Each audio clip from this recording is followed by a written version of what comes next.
जय हिंद एवरीवन, आप सभी का स्वागत है रावी एकेडमी चैनल पर। और आज जो हमारा एंशिएंट हिस्ट्री का चैप्टर नंबर 16 रहने वाला है वो है राष्ट्रकूट डायनेस्टी के बारे में। ठीक है, पहले यहाँ पे टाइमलाइन देख लो। 735 से 982 सीई का जो टाइम था वो राष्ट्रकूट डायनेस्टी का मेनली माना जाता है। तो स्टार्ट करते हैं। तो सबसे पहले हम यहाँ पर बात करेंगे ओरिजिन ऑफ राष्ट्रकूट के बारे में। तो ये लोग इनिशियली सबॉर्डिनेट थे चालुक्यास की। कैपिटल थी इनकी माणेखेट, जो कि आज का मॉडर्न मालखेड़ है कर्नाटका में। लैंग्वेज की बात करें तो इनका पूरा जो एडमिनिस्ट्रेशन था वो कन्नड़ एक तरह से लैंग्वेज में था। बाकी संस्कृत इनकी लिटरेचर की लैंग्वेज थी। ठीक है, तो आपको याद रखना है कैपिटल माणेखेटा के बारे में, ये आपका क्वेश्चन पूछा गया था। तो नेक्स्ट है हमारे पास दंती दुर्ग। ठीक है, इन्हें फाउंडर कंसीडर किया जाता है और ये भी कहा जाता है कि इनके टाइम पे सुप्रीमेसी थी इन लोगों की डेक्कन रीजन में। ठीक है, राष्ट्रकूट की। बाकी ये इनिशियली फीडेटरी थे चालुक्य ऑफ बादामी के, बट बाद में क्या करते हैं ये लोग, कीर्तिवर्मन सेकंड जो कि पल्लव डायनेस्टी से बिलोंग करते हैं, उन्हें ओवरथ्रू कर देते हैं।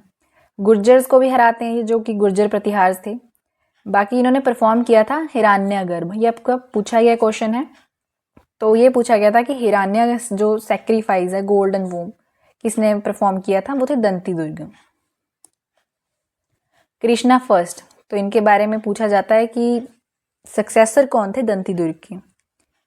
तो ये अंकल थे दंती दुर्ग के और सक्सेसर भी थे। इन्होंने गंगास को हराया था और जो ईस्टर्न चालुक्यास थे वेंगी के, बाकी गंगास ऑफ मैसूर को हराया था।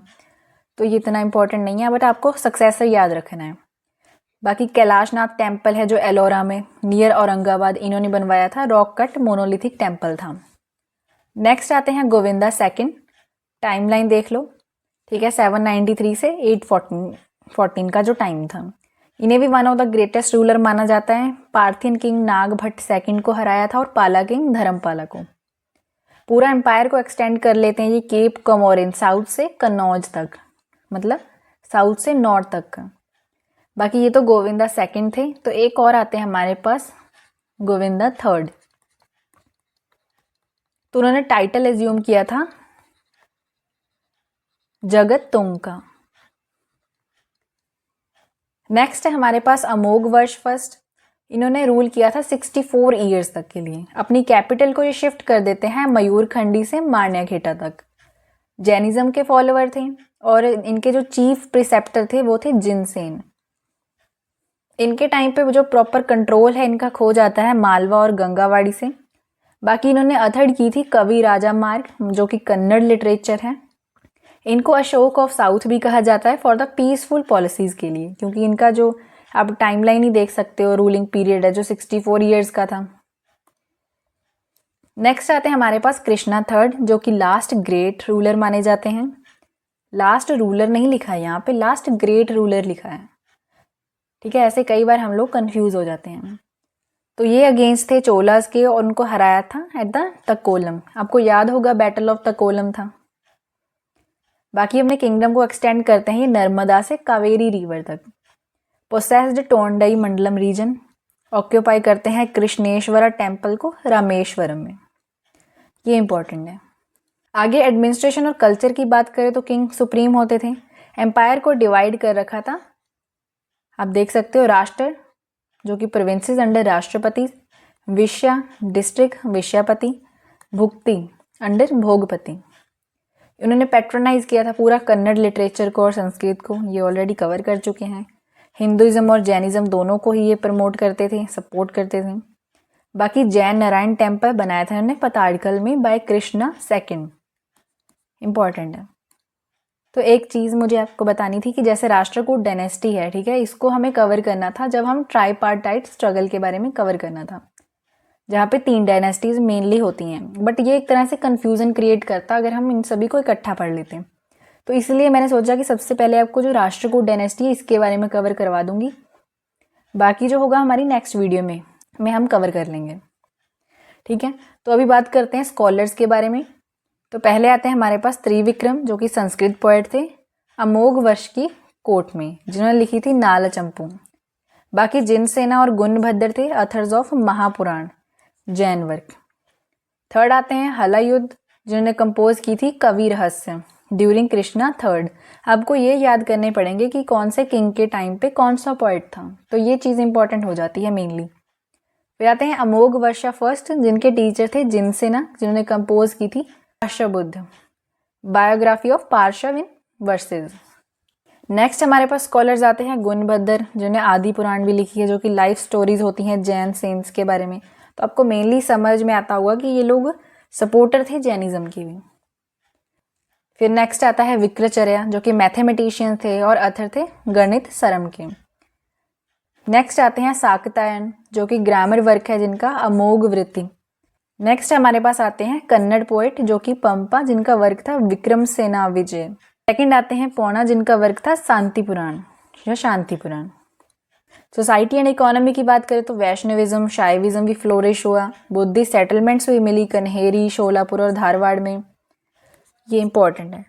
कॉलेज मिला सालातोगी, जो कि सिचुएट करता है आज की जो मॉडर्न बीजापुर डिस्ट्रिक्ट में। बाकी अरब ट्रेड को भी इन्होंने प्रमोट किया। अभी आर्ट एंड आर्किटेक्चर के कुछ जनरल फीचर्स देख लेते हैं इनके टाइम के, राष्ट्रकूट डायनेस्टी के। तो रॉक कट आर्किटेक्चर था, टेम्पल्स मोनोलिथिक थे, फ्यूजन था द्रविडियन, जो कि साउथ इंडियन स्टाइल है, और नागरा, जो कि नॉर्थ इंडियन स्टाइल है, दोनों का फ्यूजन था। बाकी ये यूज करते थे बसाल्ट रॉक का डेक्कन रीजन में। तो ये तो जनरल फीचर्स हो गए। तो आर्ट एंड आर्किटेक्चर में हम देखते हैं एलोरा केव्स। तो केव नंबर 16 है, जो कि कैलाश टेम्पल बना रखा है। कहाँ पे है? औरंगाबाद महाराष्ट्र में। किसने बनाया था? By the king Krishna first.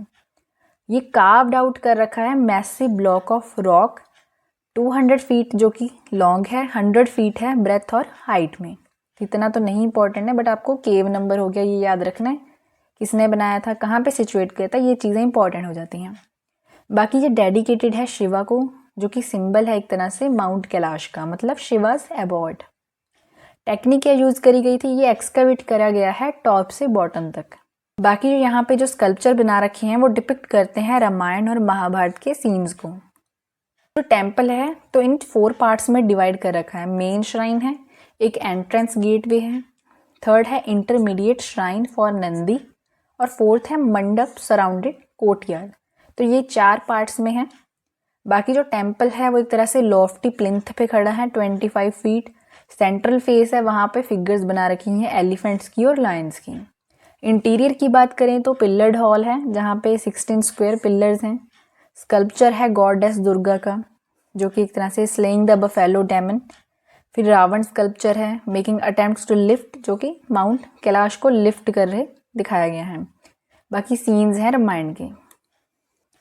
बाकी नेक्स्ट आता है हमारे पास एलिफेंटा केव्स, जो कि घारापुरी आइलैंड नियर मुंबई के पास है। फीचर्स की बात करें तो इसका नाम रखा गया था पुर्तगीज़ के द्वारा, जब उन्होंने काफ़ी ज़्यादा लार्ज फिगरीन्स वहाँ पे फिगर्स देखी थी।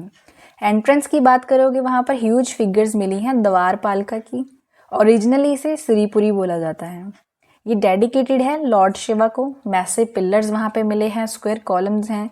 जो सेंट्रल श्राइन है वहाँ पे शिवलिंग है। आइकॉनिक त्रिमूर्ति है, जिसे महेश मूर्ति भी बोलते हैं, 6 मीटर हाई है। 3 फेसेस हैं शिवा के, डेस्ट्रॉयर, प्रिजर्वर और क्रिएटर। तो ये जो हमारा चैप्टर था वो था राष्ट्रकूट डायनेस्टी के बारे में। अगर आप लोगों को वीडियो अच्छी लगी हो तो चैनल को लाइक और सब्सक्राइब ज़रूर करें। And thanks for watching.